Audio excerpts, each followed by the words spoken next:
بچه‌ها یه روش ساده میگم واسه ضرب دو رقمی‌ها.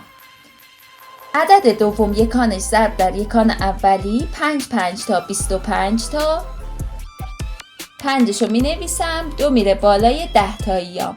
5 2 تا 10 تا با این 2 میشه 12.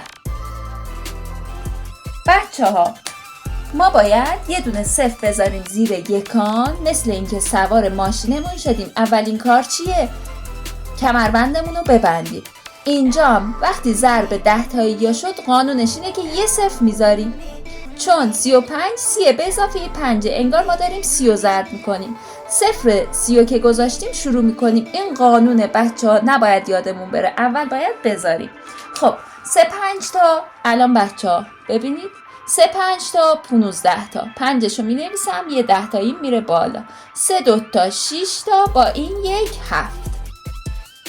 در نهایت جمعشون میکنم. ضرب من تموم شد.